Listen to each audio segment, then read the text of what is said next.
43. Mas Reno sakau. Mereka mengancam dengan alasan harum hamil. Sahutku lemas. Apa? Jadi pelakor itu dalam keadaan hamil? Mereka terbelalak kaget. Aku tidak menjawab. Bukan rencana nikah Mas Gilang yang kusesali, tapi sikap mertuaku yang memberinya uang, yang membuatku kecewa. Rasanya tubuhku semakin lemah. Kusenderkan kepala di sandaran kursi. Apa rencanamu sekarang, Mel? Tanya Mala pelan. Tolong bawa aku menemui papamu, Mas. Aku mau menanyakan perkembangan gugatanku. Sahutku lirih menatap ke depan, ke arah Mas Andi yang sedang menyetir. Oke, kita temui papa di kantornya ya, sahutnya menguatkanku. Sabar, Mel. Kami akan selalu mendukungmu. Kami akan selalu ada untukmu. Gilang bukan orang tepat untukmu, berarti dia memang bukan jodohmu. Tukas Mala menggenggam tanganku. Kalau bukan jodoh, kenapa meski kami sempat menikah? Lirihku, karena dia mencurimu dari Mas Reno. Ucap Mas Andi mengagetkan kami semua. Aku, Mala, dan Rani saling bertatapan dengan mulut terkunci, hanya hati yang mengembara jauh. Papa di kantor kan? Tanya Mas Andi melalui ponsel, saat kami sudah memasuki halaman gedung di mana kantor pengacara itu berada. Kamu di mana sih? Dari tadi dihubungi nggak bisa. Terdengar teriakan dari seberang sana. Mas Andi sengaja menekan speaker agar kami turut mendengar percakapan mereka. Kami di luar gedung kantor Papa. Papa kenapa? Kedengarannya panik banget. Kamu ke rumah sekarang. Papa nggak di kantor. Reno kumat. Tanpa berkata-kata lagi, Mas Andi langsung tancap gas. Kami bertiga saling bertatapan. Aku yang resah dan gelisah kian gugup. Ada apa sebenarnya? Kenapa papanya bilang Mas Reno kumat? Berbagai prasangka mulai berkecambuk di pikiran. Bayangan kejadian di gedung fitness waktu itu terlihat lagi. Mas Reno yang kurus, rambut panjang, kumis dan jambang tak teratur, dan mata yang cekung. Kumat? Kumat apa? Mas Andi langsung berlari masuk ke dalam rumah begitu kami tiba. Kami mengikuti sampai ruang tengah. Terdengar suara teriakan seseorang. Mas Andi berlari menaiki tangga. Kami ragu mengikutinya. Kami hanya termangu di ujung tangga. Sekali lagi terdengar suara jeritan sambil mengucap kata tidak. Bunyi barang-barang terlempar terdengar keras, seperti sedang ada perang di lantai atas. Beberapa saat kemudian Mas Andi muncul. Dengan terburu dia menuruni anak tangga. Mel, tolong, pintanya memelas. Aku? Tanyaku bingung. Ya, siapa tahu denganmu dia nurut dan bisa tenang. Kulirik teman-temanku, Mala dan Rani mengangguk seperti mendukung. Dengan ragu aku menaiki anak tangga satu demi satu. Bayangan Mas Reno akan menolakku tergambar nyata. Kutelan saliva mengatasi perasaan was-was yang kian mendera. Masuklah. Mas Andi menunjuk kamar yang memang terbuka. Berbagai benda berhamburan di dekat pintu kamar. Pecahan piring dan gelas membuatku melangkah dengan hati-hati. Ini barang yang kau butuhkan, bukan? Terimalah. Kulihat papanya menyodorkan sebuah benda. Tidak, aku tidak mau lagi. Teriak sosok yang berjongkok di sudut kamar. Itu Mas Reno. Mas Renoku, kekasih masa laluku. Tubuh kurusnya mengkerut, kedua tangannya saling memilin di atas kepala. Sepertinya tubuh itu gemetaran. Dia menggigil. Kau membutuhkan Reno. Papa nggak marah, mama juga nggak marah. Makanlah nak, bujuk papanya lagi. Aku tidak mau lagi, aku nggak mau lagi barang terkutuk itu. Pergi dari kamarku. Teriaknya menatap tajam seisi kamar. Mata cekung dan merah itu terlihat sangar. Aku sempat bergidik saat corotnya menatapku. Gerakannya melemah, tatapannya tak lekang meneliti wajahku. Kau di sini, gumamnya bangkit dengan gemetar. Ya Mas, ini Melur, dia datang untukmu, kata Mas Andi lembut. Pergi, tiba-tiba tenaganya menjadi begitu kuat. Kembali seluruh barang-barang yang didapat terlempar keluar. Semua keluar kamar untuk menghindar, terkecuali aku. Aku tetap berdiri di tempatku. Awas Mel, teriak Mas Andi mencoba menghalangi tubuhku dari lemparan. Sebuah vas bunga mengenai punggungnya. Untung saja dia menghalangi, kalau tidak mungkin kepalaku sudah berdarah kena hentamannya. Ayo kita keluar saja, perintah Mas Andi menarik lenganku sambil menahan sakit di punggung. Tidak, aku akan berbicara dengan Mas Reno. Tinggalkan saja kami, lirikku. Oke, hati-hati ya. Gumamku. Mas Andi keluar. Aku melangkah mendekati Mas Reno yang mulai diam. Sepertinya lemparan vas bunga yang hampir mencelakaiku membuatnya tersadar. Pergi, perintahnya saat ku coba duduk di sampingnya, di pipi ranjang mewahnya. Tidak, sahutku lembut. Pergi, teriaknya bangkit, menangkap lenganku dan mulai menyeret. Aku bergeming, ku biarkan lenganku diseret. Tapi tiba-tiba dia melemah. Tanganku dilepas, dia terduduk di lantai dengan kasar. Mas, bisikku lembut. Aku ikut duduk di lantai di hadapannya. Pemuda itu menunduk, menyembunyikan kepala di antara kedua paha. Bahu dan punggungnya berguncang-guncang. Aku yakin dia sedang menangis tanpa suara. Mas, bisikku lagi. Kali ini memberanikan diri menyentuh tangannya yang terjulur ke depan. Jangan sentuh aku, teriaknya mengibaskan tanganku.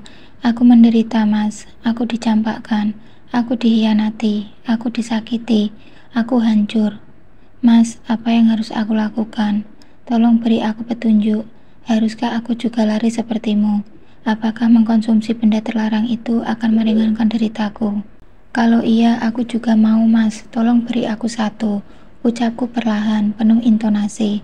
Lelaki itu berhenti berguncang setelah mengelap air matanya dengan punggung tangan. Dia mengangkat kepala, menatapku dengan sendu. Mel, lirihnya. Dadaku berdebar, ada rasa haru dan lega karena dia akhirnya mau menatapku, mau mendengarkanku. Kau serius, gumamnya dengan suara serak. Sahutku mengangguk dan mengerjap. Kau mau sepertiku? Lari dari kenyataan, tenggelam dalam lumpur yang kian menjerat ini. Asal itu bisa menghilangkan derita, kenapa tidak? Aku mau, sahutku mantap. Jujur, ini hanya untuk memancing reaksinya. Bukan niatku yang sesungguhnya. Seberat apapun derita yang akan ku alami, tidak akan pernah aku mau terjebak dengan barang haram itu. Jangan, aku tersentak, tatapannya lega dan sorot memelas. Jangan pernah seperti aku. Tolong jangan pernah. Berjanjilah kau tidak akan pernah menyentuhnya. Tidak, aku tidak mau berjanji. Aku tidak sanggup lagi, Mas. Untuk apa lagi? Coba. Kukira aku bisa bersandar padamu setelah hancur seperti ini. Ternyata kau pun memilih jalan seperti ini. Untuk apa aku bertahan? Lebih baik aku ikut sepertimu. Jangan Mel, ku mohon jangan. Kau tahu, aku pun ingin menghentikan ini. Aku sedang berjuang melawannya, tapi aku tidak bisa. Kau lihat, Papa bahkan memberikannya untukku. Tapi aku tidak mau lagi, aku lebih baik mati sekarang, Mel. Tiba-tiba tubuhnya kembali menggigil dan gemetar. Giginya gemeretup, tatapannya tajam, lalu menunduk. Dia terguling di lantai, bersedekap, lututnya ditarik ke atas, dipeluknya erat. Pergi, Mel, aku nggak tahan lagi, pergi.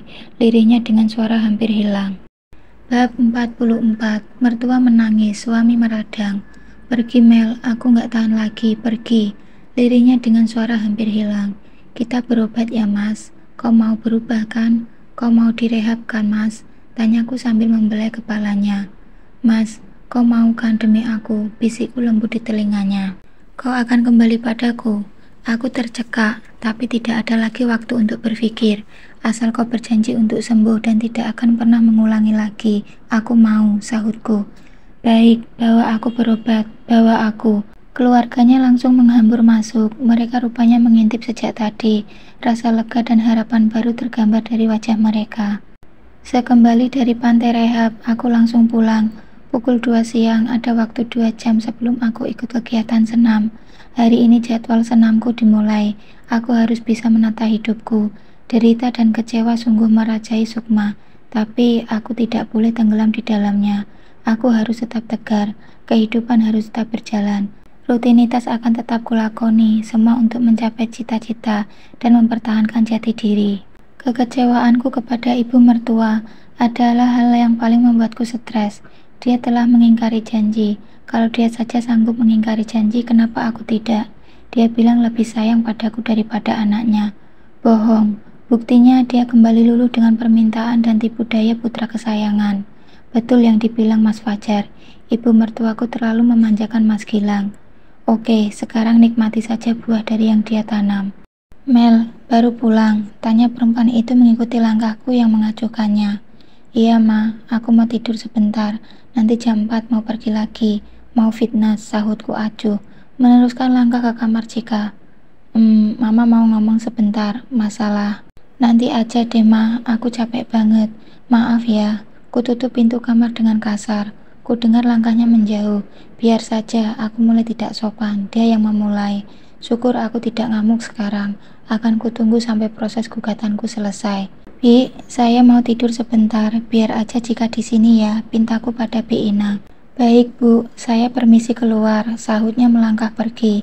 Ibu berpapasan dengannya di pintu kamar. Mertuamu nangis itu, kenapa? Kok apain dia? Kata ibu setelah menutup pintu kembali. Biarin, aku nggak peduli. Bu, tolong jagain jika baik-baik. Kalau bisa jangan izinin sering-sering digendong mertuaku. Kamu kenapa kok jadi aneh begini? Kata pengacaraku, besok mungkin panggilan sidang pertama gugatanku akan dilayangkan. Kalau mertuaku masih di sini, mereka pasti akan tahu dan menemukan surat panggilan itu. Atau mungkin anaknya sendiri yang akan menunjukkan pada mereka. Hari Senin depan sidang pertama. Aku sudah mohon agar nggak usah pakai sidang, tapi prosesnya harus seperti itu. Kau sudah yakin akan bercerai? Sudah kau pikirkan matang-matang? Sudah, aku siap berpisah. Aku akan menuntut harta Gonogini dari hasil penjualan toko selama kami yang megang. Toko akan tetap menjadi milik mereka. Aku tidak butuh. Yang kutuntut adalah bagianku, karena aku ikut mengelola. Semua data penjualan ada di tanganku, termasuk rekening dan berapa totalnya. Aku akan tinggalkan rumah ini dengan bekal bagianku. Aku juga sudah mengontak semua pemasok agar membantuku membuka toko yang serupa tapi dengan nama yang berbeda. Kau akan buka usaha toko pupuk juga setelah janda? Ya, aku sudah menguasai cara mengelola usaha ini. Aku akan rayu pelanggan agar berpindah padaku. Aku siap dengan segala trik yang sehat untuk menyaingi usaha mereka ini. Sebaiknya kau usaha yang lain saja, Mel. Jangan cari masalah dengan menyaingi usaha mertuamu. Ibu tenang saja, aku bersaing secara sehat kok. Ibu dukung aku ya. Aku akan memulainya sekarang, secara online dulu, sebelum aku punya tempat. Penjualan yang berhasil kulakukan akan masuk ke dalam rekening pribadiku. Terserahlah, ibu hanya bisa mendoakanmu. Terima kasih Bu, ucapku mencium punggung tangannya. Suamimu pulang itu, sergah ibu saat mendengar deru mobil Mas Gilang memasuki halaman. Biar saja, aku mau tidur, bentar lagi pergi fitness. Lalu memulai usaha online pupukku. Ibu tolong keluar ya. Ibu melangkah keluar, segera kukunci dari dalam. Melur, sini kau. Kenapa mamaku nangis seperti ini kau buat? Hah? Teriakan itu dari mulut sang durjana. Sepertinya dia kesetanan dengan semua ulahku hari ini, ditambah dengan sikapku yang menyakiti perasaan ibunya. Melur, kau di mana? Ku ambil bantal guling dan kututupkan ke telinga. Ku pejam mata, aku ingin tidur sesaat saja, mengumpulkan tenaga untuk menghadapi perang selanjutnya. Suara tangis bayi membuatku terjaga. Kulirik jam menempel di dinding kamar. Pukul 3 kurang 15 menit. Setengah jam aku terlelap, lumayan untuk menambah tenaga, menghilangkan penat di raga. Kepala masih sangat berat. Aku bangkit, meraih putriku dari box, membawanya dalam pelukan hangat. Ketukan halus di pintu. Suara Bi Ina meminta dibukakan. Ku ambil kain gendongan yang tersampit di sudut box. Ku gendong bayiku lalu melangkah ke pintu. Biar saya urus Bu, ucap Bi Ina merentangkan tangannya. Tidak, biar sama saya saja. Masih ada waktu setengah jam lagi sebelum saya pergi. Tolong buat susunya lalu antar ke toko. Saya mau memeriksa keadaan di sana. Baik Bu. Aku melangkah keluar. Jika terlihat tenang dalam kain gendong, berayun-ayun di dadaku. Matanya mengerjap, menatapku lalu mengukir senyum, seolah membalas senyumanku. Anak baik, jangan nakal ya sayang. Mama sedang berjuang untuk masa depan Cika. Bisiku sambil menepuk-nepuk pantatnya dengan lembut. Ibu segera menarik tanganku saat kami berpapasan di ruang keluarga. Ada apa? Tanyaku mengikutinya menuju teras samping. Shh. Ibu membuat isyarat jari di bibir. Aku mengatupkan mulut. Kami menempelkan telinga di dinding teras, menajamkan telinga mendengarkan perbincangan yang terdengar sayup. Sudah lama, mungkin Melur lagi kesal saja. Nggak usah diambil hati sikap acunya itu. Itu suara Mas Gilang. Semua ini gara-gara kamu. Pasti Melur udah dapat laporan dari ibunya kalau mama transfer uang sama kamu. Makanya Melur marah.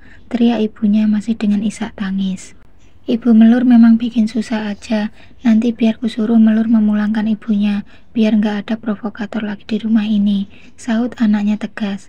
Tapi beneran uang tadi untuk bayar utangmu kan? 15 juta lo tadi. Beneran Ma, udah aku bayarin, tenang aja. Pokoknya ini yang terakhir ya Lang. Jangan pernah macam-macam lagi.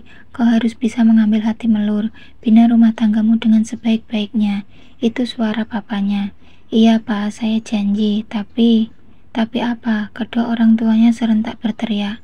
Harum Pak, Ma, pembantu itu lagi. Kenapa lagi dia? Bukankah sudah kau antar ke kampungnya? Kenapa lagi? Cecar Papa dan Mama Mas Gilang bersamaan. Bab 45. Rencana busuk mertuaku. Pembantu itu lagi. Kenapa lagi dia? Bukankah sudah kau antar ke kampungnya? Kenapa lagi? Mereka memang sudah nggak nuntut apa-apa. Mereka juga sudah ikhlas pergi menjauh dari keluarga kita.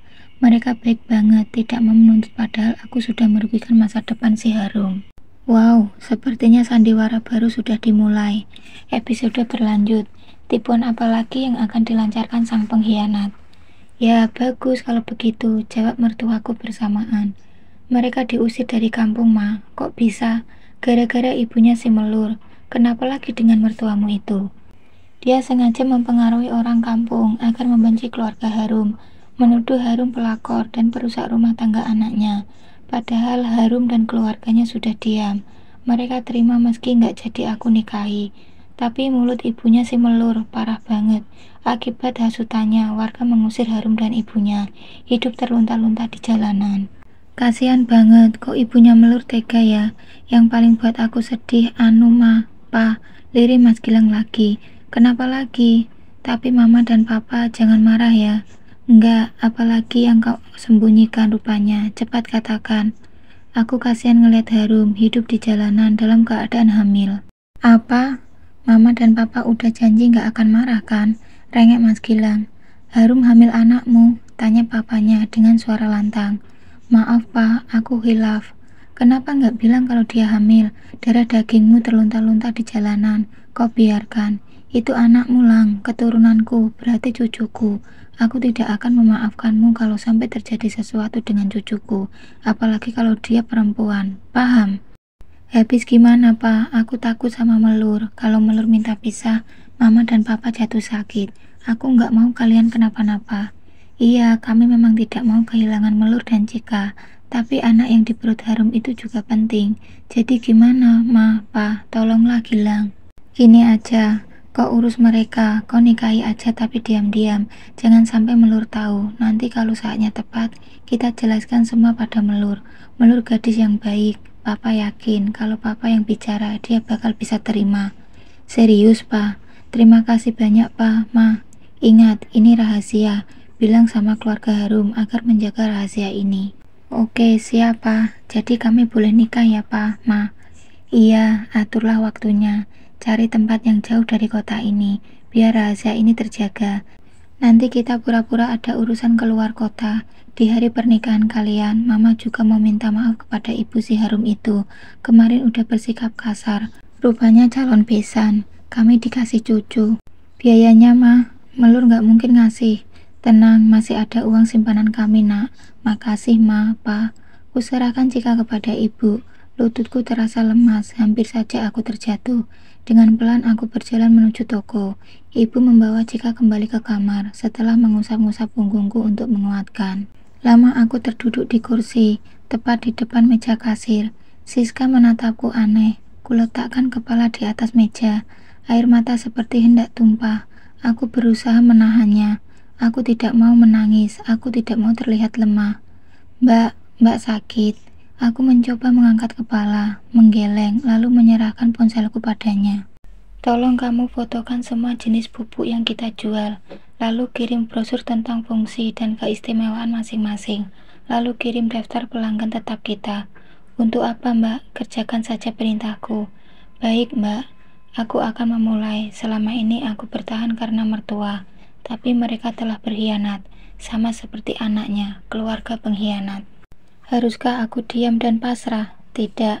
Mereka memainkan sandiwara besar, maka akan kubalas dengan sandiwara tak kalah besar. Usaha toko pupuk onlineku akan segera kumulai. Target utamaku adalah pelanggan tetap di toko mereka, baik pelanggan di pusat maupun yang di cabang. Akan kurebut semua pelanggan dengan caraku. Salahkah aku? Tidak, aku hanya jualan, mencari pelanggan dengan cara merayu pelanggan pesaing. Apakah salah? Tidak sama sekali, selama jalurnya benar. Jika mereka lebih suka dengan pelayananku, tentu mereka akan pindah kepadaku.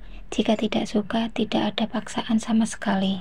Ini Mbak, sisanya akan saya kirim via WA nanti, termasuk daftar pelanggan dan brosur-brosur.